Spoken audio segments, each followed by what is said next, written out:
Good evening, everybody. Sorry for our delay getting here. We believe we've had some technical difficulties getting started. We're going to blame it on Robert the doll, and I'll tell you why in a moment. there's, there's a reason. But as always, I'm Jamie Widener. I'm joined by Chad Thomas over on the other screen. We are with Jotnik's Paranormal, and this is Paranormal Lens. So thanks for joining us tonight. And Chad, how you been? What's going on? Crazy. Things are going crazy. All right. Crazy. Between, things are picking up at work, a lot of little things going on. Oh, sure. Yeah. And it's been 7 degrees. So, hey, we got that. Mm-hmm. Why So not? Why why not? not? Hey, there is some interesting stuff going on in the sky now, and it's not drones. What the We what? have the parade of planets happening. Oh It's yeah. not paranormal, but it is astronomical. Well, Um, once upon a time, it was considered probably very much still a paranormal thing because we didn't know what we know. And right. This is true. But we do know now that they are planets and that they're not going to be in a line, but they are all going to be in our sky for the next I think a month, almost a month. yeah, So, but it's gonna be it's a while. starting tonight. All So, right. so if Well, it's clear, get out there and check it out because it doesn't happen all the time. and bundle up because it's 4 degrees. Exactly. So, So yeah, cool. Very cool. yeah. I forgot all about it. Thank you, So, what about you, Jamie? What's going on? dude. It's just been a week. Like here we go again, right? We talk about this every week. Like everything just rolls around and then we're back. So Hmm. stuff happened. Things got done. I'm sure something was important. I can't remember any of it in the moment, so I will just pass and go, Yep. okay. So, Bert and Jim are here with us, and they're throwing comments in already. Bert's going to wait till it's a little warmer to go out and look at the sky. I Yeah, don't I blame don't blame anybody for that. so. Hey, Jim, good evening, too. Uh, well, Jim's got the beard to protect himself, so I don't Hmm. know. Maybe that'll be a good thing. I'm working on mine. It's just not coming. I got to push real hard and they can pop Uh-huh. out. Yeah. 'Cause that's how you grow beards, right? Exactly. Yeah. So. No. Yeah, it's funny. Like tomorrow, I think, or today. Is it today? Is the 1 month anniversary of winter. So 60 days to go. Um, Hmm. and in 2 or so weeks we have Groundhog Day, which we all know is a factual thing and should be taken very seriously. Um, and we'll be here on Groundhog Day, so I think we'll have to talk about that a little closer. But some of that, Hmm. not an episode per se, but just a little facts about it. It's quite an interesting thing, actually, if you ever researched it. So more to Okay. come. More to come. Something to look forward to. Obviously, it's the most interesting part to me is it's exactly the halfway mark of winter. Hmm. So that's the good day. And we're Hmm. on the downslide from there, and hope is coming. Warmer days are coming. So for anybody out there, you know what I'm saying, especially the northern tier folks here in the U.S. In Canada, of course, too. I just spoke with somebody in Canada today in the Ontario area, and they were laughing at me for complaining that it was 14. Hey, but Jamie, it doesn't matter whether you're in Pennsylvania or you're Florida at this point because they're That's all getting. true. That's true. We're all under it. So I'll stay warm, everybody. Hopefully, everyone's got a nice cup of hot chocolate and a warm blanket, and maybe a fire, in the somewhere. Not That's not burning your house down, to sit back and listen to this episode. So, should probably get into it, right? Yeah, why not? Yeah, why not? So, well, tonight we're going to talk about Robert the Doll, which is, Chad, it's exactly that. It's a doll. So, Hmm. set the stage on this, but it's a little bit different. So, let's get the slideshow up here and run in. For the Okay. visual folks with us, we're starting to show some pictures of who Robert is, and I'll describe this as we go. But standing 40 inches tall, so a little over 3 feet, not quite 3.5 feet. It is a life-size doll of a little boy in a sailor suit with beady black eyes, and he has a stubby nose and a bit of a smirk-like smile on his face. So not terribly unusual from a doll's face. He is stuffed with Excelsior, which is not the command ship of Darth Vader in the Star Wars series, in this case, which it is there. But it's something a little bit old timey called wood wool. And Chad, he's about 117 years old, so Wow. he's not looking bad for his age, No. you know. So is a doll once again. So what makes him so unique? I'll tell you. He was made by the Steve Company. Robert was never really meant to be sold to the public, as dolls of this size 3.5 feet-ish, were commonly used in window displays and for marketing materials that were likely for other clown or jester dolls that the Company commonly made. So he would have been a one-off because of his size. And think about a kid carrying around a 3 foot tall doll. Hmm. Pretty big, and not really light. So Well, I remember having a Steve stuffed teddy bear or something like that as a kid, and it was pretty heavy, and it was just like a normal teddy bear size. It wasn't something you played with. Like yes, they were to look at. exactly that. So speaking of that, and a fun fact: the Steve Company is the originator of the teddy bear, and they were originally named in honor of Teddy Roosevelt. Hmm. So I do remember that. yeah, so there you go. You validated my fun fact. Thank you. Um, and everybody. I'm sure everybody's had a teddy bear somehow, some Mhm. way along the way. So the originator though came from over, and actually the Steve Company is based in Germany as well. Mhm. We'll get there. So one belief is that the doll came into the possession of Robert Eugene Gene, as he goes by Otto, as a childhood birthday gift by his grandfather. Gene was believed to have been 8 years old when he received Robert, and it is believed Robert was brought to Key West, Florida, where they lived, after a business trip to Germany. Another belief, though, is that Gene was gifted Robert, by his Jamaican nurse, and it was created in his likeness. More on that in a moment. So Mm. neither one have been proven to be true.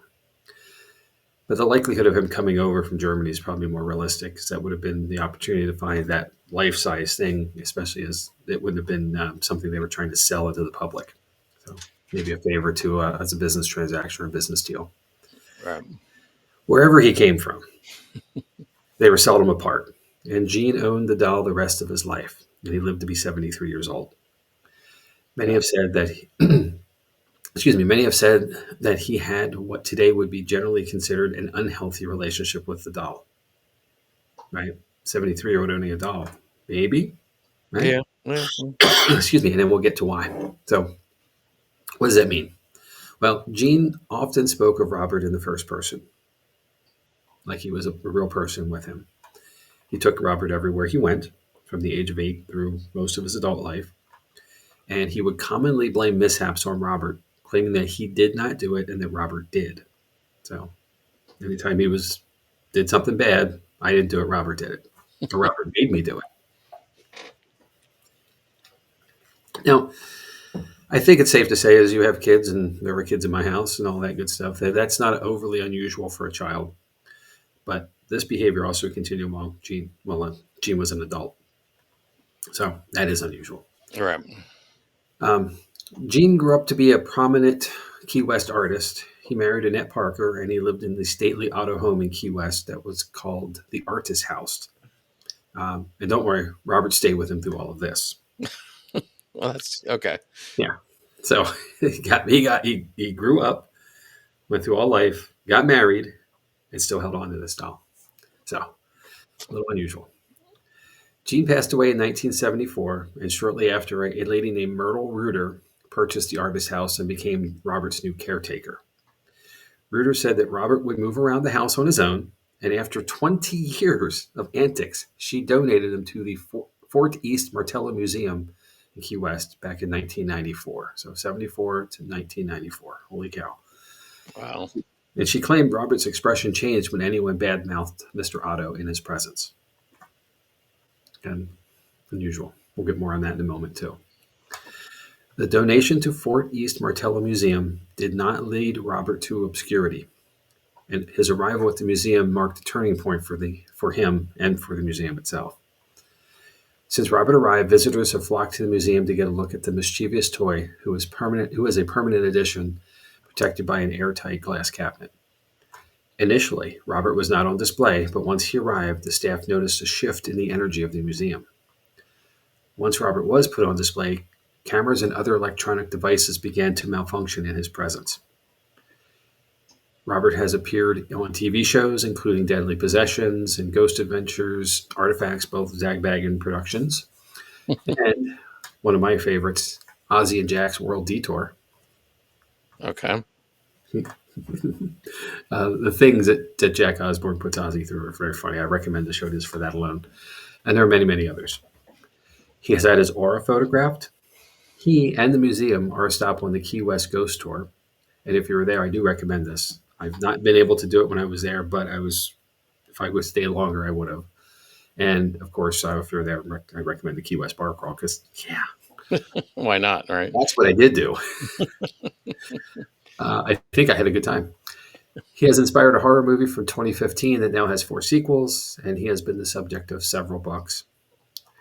He has a Wikipedia page, and he has social media accounts, and he has his own website, www.robertthedoll.org. Fans can buy Robert replica dolls, books, coasters, and T-shirts, and the most adventurous, maybe some people we know, can even volunteer to be locked up with Robert after dark. I'm going to call now. #road trip. Okay. And there's other ways to do that as well. We'll get to that near the end. Once Robert was on display, he started to receive mail. Okay. That sounds a little strange too, right? Mm-hmm. So what I find most interesting is the letters were mostly apologies from people who claimed to have been disrespectful of Robert and were asking for his forgiveness. More on that in a moment too. Okay. You've got a lot to unpack here, Jamie. I do. This was a lot of fun, actually. I'm really glad we tackled this one. So let's talk about the paranormal, right? Because that's what we do. Paranormal lens. Let's turn the lens on to Robert the doll. So while Robert seems like an ordinary doll, it wasn't long before he was involved in strange and somewhat alarming events. It is not known how or why, but weird and inexplicable. My gosh, I can't read my own stuff. Inexplicable events happened to people surrounding Gene and the Otto family.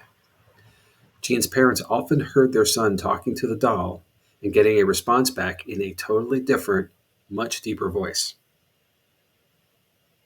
Okay.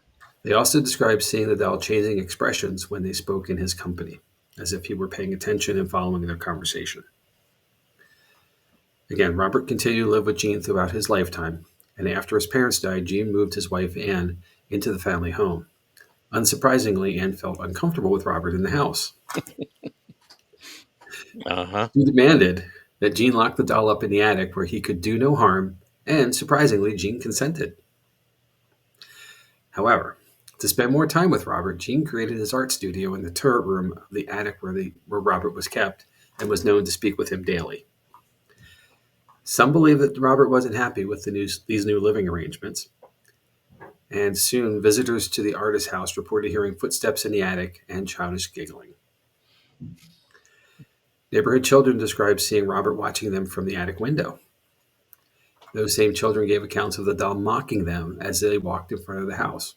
And whether that's true or not, Chad, that sounds like a really good way to keep kids off your lawn. It does. I'll have to So, remember that one. yeah. There is a gentleman named Malcolm Ross. He was a reporter for a newspaper called Solaris Hill, who claims he had a unique experience while visiting Robert for an article with some of his friends. One of the friends noted that Gene had purchased children's furniture for Robert, and a discussion ensued. While talking about that, one of the men had made a comment about what an old fool Gene Otto must have been, and Robert's expression turned from one of disdain to one of disdain as if it were some kind of intelligence there, and that Robert was listening to their conversation. And then again, after Gene Otto died, the artist's house was transitioned to a guest house where rooms were rented to tenants. The second floor tenants reported hearing footsteps above them in the now empty room where Robert was still kept. He's still in the house. This is like a horror movie, right? Yeah. You know, remember we talked about this many episodes ago, but an old '70s psycho thriller called "When a Stranger Calls." Mm-hmm. Party lines and be able to make phone calls from inside the house. Yeah. All right. And then during a service call, a plumber reported hearing someone giggling and turned around to find Robert had moved to the room he was working. And no, he wasn't there when he started. So Okay. there's a lot there, right? Yeah. So I'm going to circle back to continue the paranormal stuff to the museum where Robert is currently kept. And there are apparently or allegedly 4 rules you have to follow when in contact with him. Rule number 1, introduce yourself. Courtesy, right? Not Hmm. unusual for paranormal investigation. Right. That's something we So do every every investigation. time. Yep. Common courtesy. Number two, always be polite. Don't disrespect him, be rude. You know, same thing. We do that too, right? Right. Try to be courteous. Hmm. Number three, say goodbye when you leave. Okay. Yep. Courtesy again. Same things we do as investigators. Yep. And number four is rather interesting. You have to ask permission from him to take his picture. Okay. Keep that in Okay. mind. Not adhering to these rules will likely bring misfortune and even injury to the offender. So I mentioned a while ago that he gets letters. Uh-huh. Here's a few examples. So, number one, dear Robert, I just wanted to apologize for taking a photo before I asked permission. I must not have heard the instructions correctly before I photographed you. Since our meeting, I have suffered a series of heartbreaking misfortune. Please forgive me. Again, please accept my sincere apologies, and if you see fit to forgive me and end the bad luck, I would appreciate it, as would my family. Thank you. Your friend and admirer, James. Yeah. I'm not making fun here, but that sounds like a letter that somebody told me he had to write. You know what I Yeah. mean? Yeah. Like my wife told me to tell you this. And maybe so. Hmm. I get it. So number two, I don't know if my visit upset you as it was never meant to be. Since my visit to Key West, I have experienced some very horrible events. I just hope that they are not connected in any way to my visit. But if they are, please accept my humblest apologies for anything that might have offended you during my time there. Tracy S. That's a blanket, right? Yeah. That's what I I was don't know if it thinking. was me. I don't know what was going on, but if it was me, I'm sorry. Yeah, I'm thinking a lot of these are blankets, aren't they? Somewhat, yes. There are some very specific things, though. So the next one. My husband and I visited the museum December of 2019. My husband took your picture without asking, and when we were leaving the museum, as I was going through the front door, I felt a shock go across my shoulders. In January of 2020, I was diagnosed with a severe illness and have not been well since. Things keep going wrong for me. I want to say we are sorry we took your picture without asking. Please forgive us. Kathy C. Hmm. Next, this one makes me laugh actually. Uh, about 11 years ago, I visited you and I made the worst mistake of my life. This isn't like all the shots in college, you know, Hmm. visiting Robert Duvall. Uh, I thought it would be funny to take your picture without your permission. Boy, was I wrong. So much bad has happened in my life, and I know it's because I disrespected you, and I'm sorry that I did, and I really hope that you can forgive me, Robert. Andrea H. It took her 11 years to. Well, there's more. P.S. I saw you on Zach Bagans' show. You were great. There's an exclamation point. She's Uh-huh. trying to butter him up. I see that.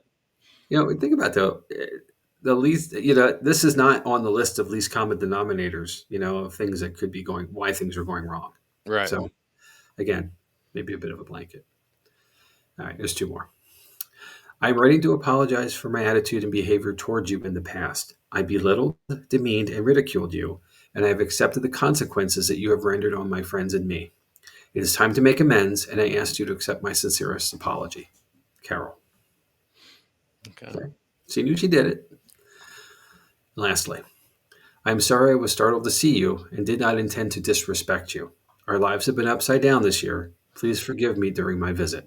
Brian K. Okay. Hmm. These letters are all found on the museum website and a few others. Uh-huh. So, in case you feel you may have offended Robert, you can send him an apology. By mail, it would be to the address is 3501 South Roosevelt Boulevard, Key West, Florida 33040. You can email it to robert@robertthedall.org. Or if you go to the museum's website, there is a submission form at robertthedall.org. And look under the apology letters tab where you'll get some examples of how to apologize, perhaps, and how to say it. You'll find some options there, but there is a submission form there that has, I think, a 250 character limit. So you got Okay. to make it short and sweet, but it never hurts to. So Right. if you're experiencing bad luck, some bad things are going down, it might be worth just sending Robert an apology just to be safe. Okay. So Bert wants to know, so how do you know if you can take his picture? Does he answer? If so, I'm out of there. Well, to my knowledge, he doesn't. However, if you don't do it, then you don't have permission. So It's Jamie, an act. I have a question. What if we used pictures in the show that weren't taken with permission? Are we going to have to write an apology to him? Chad, I didn't think about that. I'm gonna do that right after. Um, well, the pictures that I have came from the museum website, so I'm thinking we're Okay. safe because they would have asked, and Okay. it's public domain at that point. So I'm feeling we're safe, but I know how to send a letter, Mm-hmm. and we'll figure it out. All right, man, that's something I didn't think of that though. Damn it! All right, moving on. Per museum curator Corey Convertino, Robert gets anywhere from 1 to 3 letters per day. And in addition to apologies, there are requests for advice. So it's like a Dear Robert column in the newspaper. Uh-huh. And this, I love this, and the occasional request for a hex to be put on someone else. If Robert needs the money, kind of thing, I think he could find a side hustle here. I really Uh-huh. do. And speaking of that, in addition to letters, Robert receives candy. Apparently, it's known that he likes peppermints, as well as money and even joints, as in marijuana. Okay. To be safe, the museum staff leaves the candy and other items alone. They don't want to offend him. Uh-huh. And, interestingly, Ms. Convertino also serves as Robert's proxy, reading each piece of email that he gets, and runs his social media sites. And yes, she does reply on Robert's behalf. So it's not that creepy when you get a response. But she especially responds to children as she feels Robert would want to be kind to kids. Oh, well, that's good. I can't blame her for that. So, No. as we all should be. So, fun, right? But Mm-hmm. also scary. So, what could this be? So, some believe that when he was young, Gene Otto was involved in voodoo and he created a curse on Robert. Okay. Key West is is a location, and this is the early 1900s. It's a gateway to the Caribbean. A Mm-hmm. lot of confluence of peoples coming through into the U.S. through Florida. This is one of the stopping points. So possibly influenced by voodoo that we talked about many episodes early last season. Uh, Mm-hmm. how it is a Caribbean thing coming over from Africa. So possibly.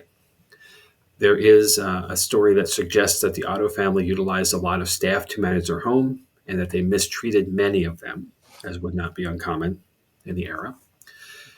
Extending that, there is a belief that a maid who practiced voodoo, when it was discovered, she was fired immediately.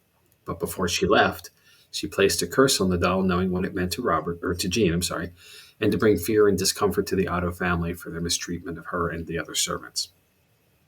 Spite makes right. Mm-hmm. Yeah. Now, another thought. Given Jean's unique and perhaps unhealthy affinity for Robert, might he have passed some of his energy or aura on to him? Maybe. Might there be another spirit trapped inside the doll? We don't know the origin. We don't know the circumstances under its creation. It came from afar. So anything Mm-hmm. like that's possible. So if you want to decide this for yourself, I recommend you go down to the Fort East Martello Museum in Key West, Florida. It's open daily from 8 to 5. Museum admission is $17, so it's reasonable. There are Mm-hmm. other artifacts on display. They have a lot of Civil War history and, of course, a lot of Key West history there. But the real gist would be the Fort East Martello Ghost Tour and Robert the Doll experience. Here's where the road trip comes in, Chad. Okay. I'm all set. There are separate tickets ranging from $35 for a budget entry to $85 for a VIP experience. I checked their website and they found there were tickets available for the end of January and after. So we don't have to wait too long. Okay. And I don't know about you, Chad, but I'm thinking Key West sounds a hell of a lot better than the 17-degree high we had here today. So, yeah, Are they getting snow today though, or is it not that far south? it's that is the southernmost point in the U.S. in West Florida. So if it's snowing there, it is bad news. Uh-huh. So before we go any further, we'll discuss all this good stuff. Let me cite some sources. So Uh-huh. our dear friends at atlasobscura.com, hauntedrooms.co.uk, findagrave.com, and of course, robertthedoll.org. So You did say he had his own website. he does, and it's pretty comprehensive. So, Okay. and you know, it really, really kudos to the team at the museum. They've done a very good job with the website. So the Fort East Martello Museum has its own page, but if you Google Robert the Doll just as such, they are the first thing that comes up. So, and the website they manage for him there. So they are doing it right, and they're doing a really good job of it. I give them a lot of credit. They had fun with it too. You can tell. So, Well, that's yeah. you know, we've had haunted objects before, right? Hmm. Woman of the Rain a couple weeks ago, things before that. I I don't know how I feel about this. Like in a good way. Like it intrigues me. It really does. And you can actually they have a gift shop. Go figure, right? You exit through the gift shop. Right. You Exactly. can buy a replica, not a life size one, but a replica of Robert the Doll, and take it home with you. You know, and I thought about ordering one in advance of this, and two things: one, I ran out of time, and two, I don't think it would be allowed to show it to anybody in my house because it and I would both be on the street. Right. Um, the rules kind of thing. So I'm just glad you didn't have it shipped here, Jamie, because like damn it, I should have. Oh, by the way, there's a package on your porch. Oh, wait, never mind. It's inside already.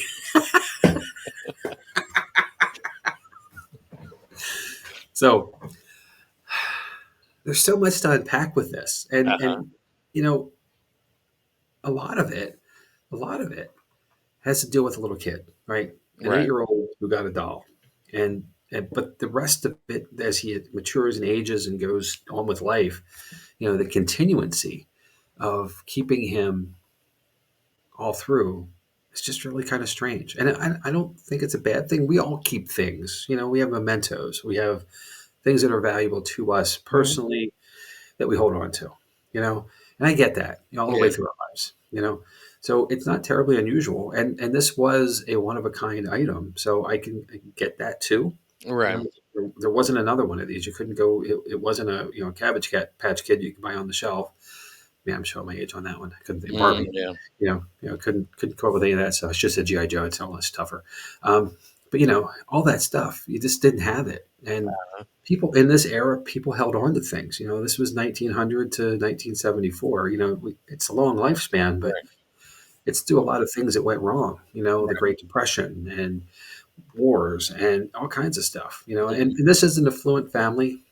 So the Ottos were before Robert's arrival. They were really well off. And inheriting his family home. And I can direct you. The home, the artist's home is just Google it. It's easy to find. It's now a bed and breakfast. It is absolutely gorgeous. And yes, you can stay in the turret room where, So where Robert was kept. Um, I don't know if you saw, but Marie has a replica, the smaller yes, version. so cool. Has it moved around lately? Do you know where it is?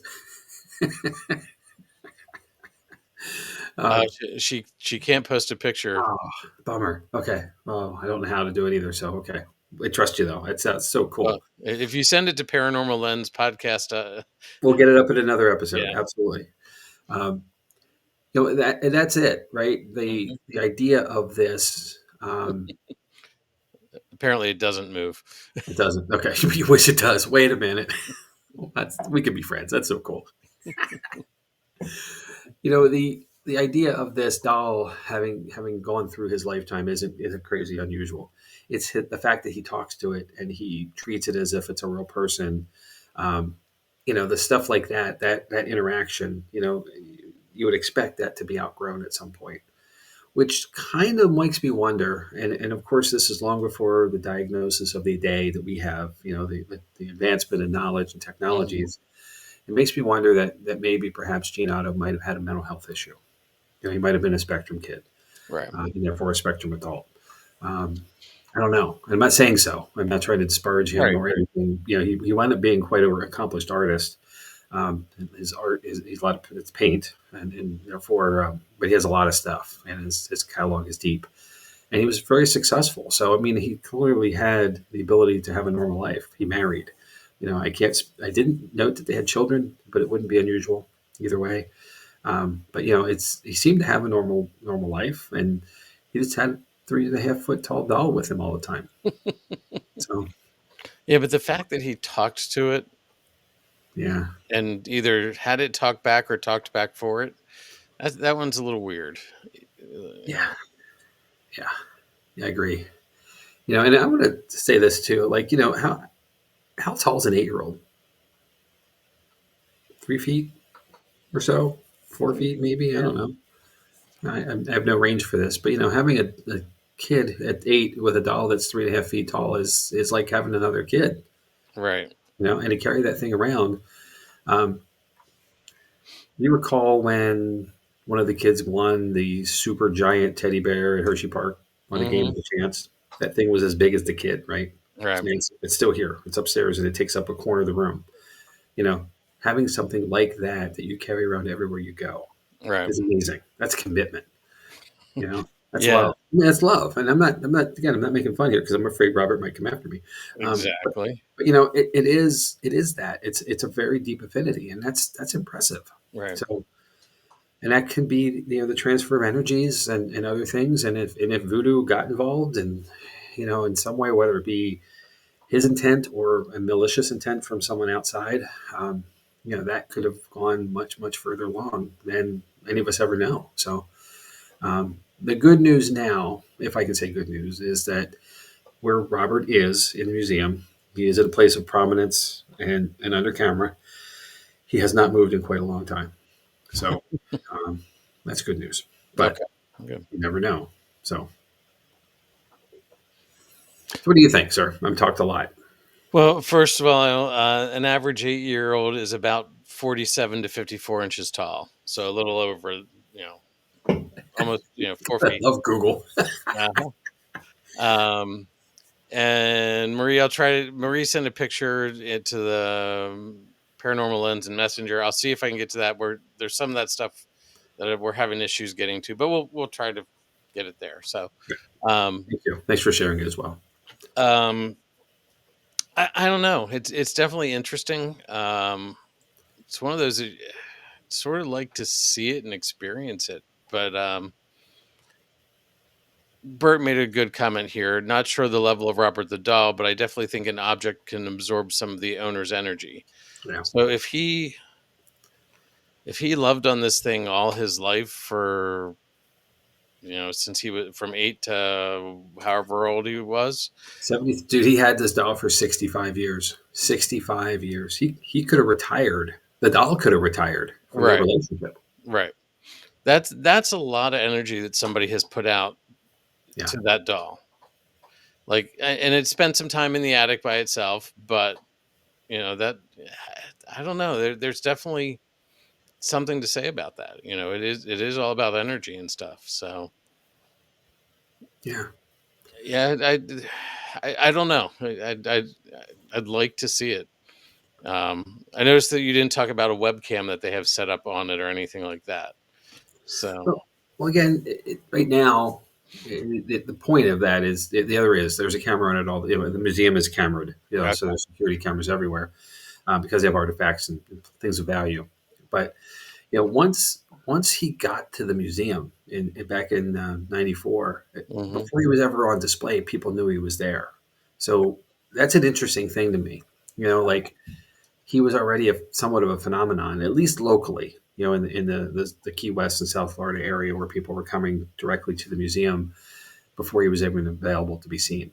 And then the mail started coming, and like it makes me wonder if the mail was coming to Mrs. Reuter, who took over the property and took over possession of Robert for those 20 years. I'm wondering if mail came to her in some way. I guess not, but Right. like, how did it start right away if people weren't seeing him, but knowing that they may have slighted him? Like, and the idea of the slighting meaning that you had to apologize, like that's pretty unique. Right. And I can't. I'm racking my brain trying to think of other paranormal opportunities where this kind of a situation happens, and I can't come up with anything direct. I mean, there might be. Don't be wrong, um, but we generally don't think about how we would have offended a spirit.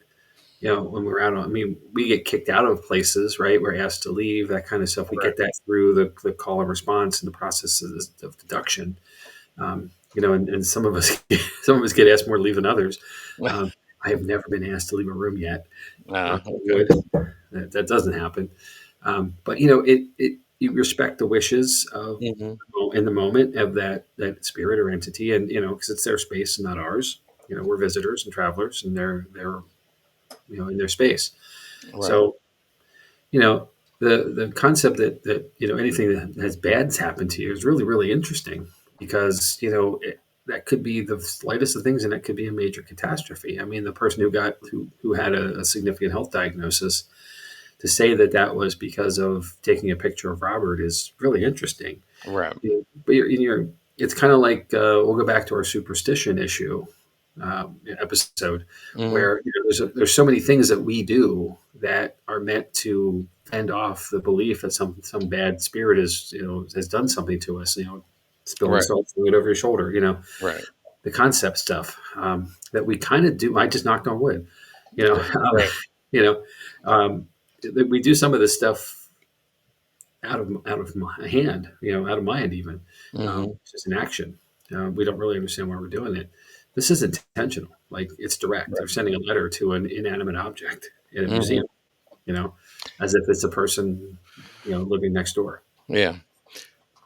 But then, how much of this is just good marketing, Jamie? Well, maybe all of it. I don't know. It's a Right. good question. I mean, Um, and not that they're getting money for the letters, but it's just keeping the story alive, yeah, which gets more people there, which keeps the story alive, which, it's just, maybe it's just good marketing. sure, sure. I So, can't argue that. You so know, we we we have been to a few places in our travels as investigators, and a couple of them, we've been to a lot of places, I should say. We've been to a few that I can probably say really aren't ever paranormal, but they have a good marketing campaign, mhm, you know? Um, and why do we investigate in the first place? My opinion of that is that it's because there's a possibility that we will have an interaction, or um, a situation where we might have a documented episode, right? That's why we right, bring cameras and we bring voice recorders, we bring all kinds of instruments. We do this on purpose so that we can prove something happened or something is mhm, happening, you know, and we say this often, no one's going to walk out of the wall and introduce themselves, right? The opportunity for having something happen is rare, but it's right, the 99% of the time we walk around the dark, talk to ourselves. Like, that's like a broken record for how many times I've said it here, but how many times I've said it in investigations as well with our public mhm, events. It's rare when something happens, right, but the possibility that it could at any given moment is a draw. mhm, And that doesn't matter if you're a paranormal investigator or what I'll call a ghost hunter, where you're there for the thrill and excitement of the opportunity of it. Either way, whether you're trying to document it or you're just getting a scare, that's what draws us. right, And this certainly could well be the case. right. So, And we're drawn to things we hear about. mhm, so, well, what it all comes down to, Jamie, is There he is. Robert did it. Robert did it. Yep. Fair enough. So, Oh, Robert. Well, I hope we haven't offended him. And yes, and Marie says this very well. That's the exciting part, that something could happen. Absolutely right. right. So, I couldn't agree more. yep, and that's part of being an investigator. It might happen. Yep. And you got to be ready, right? Yeah. You got to read the room. You got to understand the environment. You got to understand the other elements of the space you're at. Whether they're environmental controls, whether there's outside influence like traffic or people. Um, the physical condition of the structure. There's so many things that go into an investigation that that's why there's planning. That's why you just don't go Mhm. hucking it on your own and hopping over a fence somewhere. You got to know a little bit more about it to be safe and responsible. And I feel like I'm talking to Dave Dermini right now, right? Dave, I love you, dude. I love you, but don't do that. Um, so it's one of those things. And the more you know about the place, the better your opportunity will be for capture of something that happens. So Right. be prepared. Yep. All right, sir. Well, anything else? Any other thoughts here? No, I don't think so. I mean, again, it's a very interesting story, and not get arrested. That's a very important Yes. part of it. True, true, true. No, it's an interesting story. So thank you for finding it and looking into it. And this was not an Atlas Obscura. I didn't hear that reference. Oh, they have an article. Oh, do they? Okay. Yeah, So, but no, it's definitely interesting. It's definitely it's a doable road trip. So we could put that on the loop. I mean, yeah. so and get some key lime pie while we're down there. I mean, Well, it's funny. Where at least where the artist house is located, I've been by it. I know I uh, have, and it's a block off Duval Street, which is like the main drag for the beer, just the bars and stuff. mhm, And, um, it's an easy walkable thing. I know I was by it on the Conch train tour.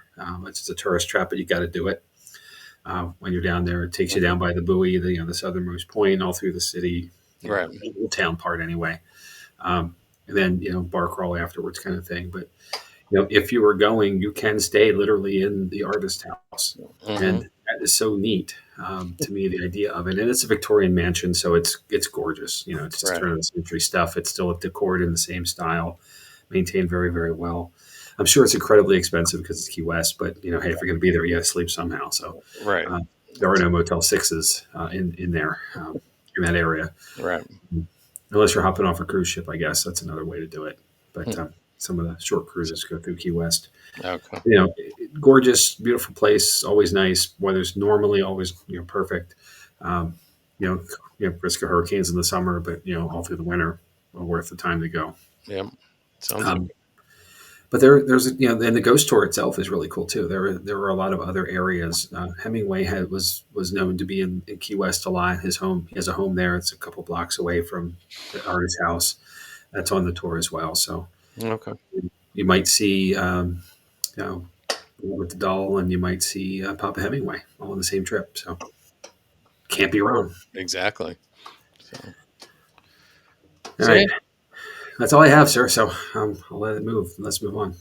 Ah, and there's the camper too. So yes, right, nice move, Marie. So five. Let's see. Okay, how many can we really fit in? That was the question. We can always set up a tent outside beside the camp. Right. I have a 12-man tent, so that's now we're up to 17. So So, perfect. all right. So that's all you. That's it. That's what we've That's got. all I got. All So right. that's the end of my book report. Okay. Well, nice job, Jamie. Try not to get something that scary looking again. I mean, Next one won't be, I promise. all right. Mm. Bert Lynch nailed it. The Jot Nix tour bus. That's it. Uh That's huh. exactly it. We're gonna logo that boy up. We're gonna we're gonna paint it black first of all, because it's Hmm. got to be. Get our logo on the side, all big and bright, and then Yep. Bert's a coach driver, so we had with experience as a coach driver anyway. So we got that. Um, how hard could it? We got the crash course, I guess, on Hmm. getting a CDL maybe, but have a second driver, and we're good to go. We're like Willie Nelson. We're on the road again. Yep. So, Love it. Good idea, Bert. Love it. so all right. Well, let's talk about what we're doing in the next couple weeks. Next week, I'm going to dig into the Philadelphia experiment, which will, the preliminary research so far is interesting. I hope I can find enough to make a good 35-40 minute presentation. Um, but we'll see. Um, that's definitely interesting, though. And then you're saying Hans Holzer is not as scary looking as Robert the Well, Doll. he's a person, first of all. So, and no, he is not scary looking at all. So okay, well that's good. But his experiences might have been. So Well, it, it it's a wouldn't be trade off. paranormal lens without a little spooky. Yep. Then I've got the Green Children of Woolpit after that. Then you're gonna look at Grimm's fairy tales, huh? Yeah, why not? All right. And then I'll look at the Rendlesham Forest incident. So, All right. so That's some things some of us maybe haven't heard of before.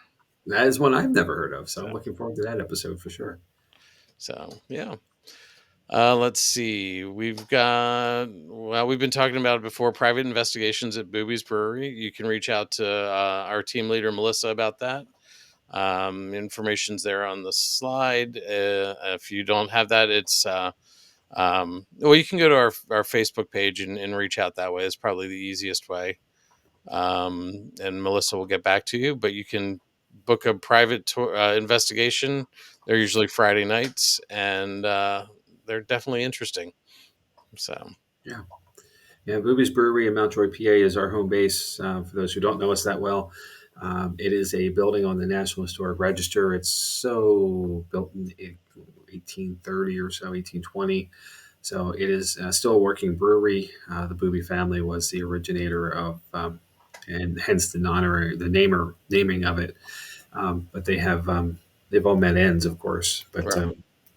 some more tragic than others, and we believe that most, if not all, the family still has a connection to the property. So we Yep. get to investigate 3 floors and Hmm. um, get around a good bit with that. We have lots of experience being there for 3 full years as the host team and counting. If you don't want to do a private investigation, there are public events, which Hmm. we'll get to next. Yep. You can come in as a ticket event and join us there, and we'll help teach you if you don't know how to be a paranormal investigator. We'll show you the techniques and trade.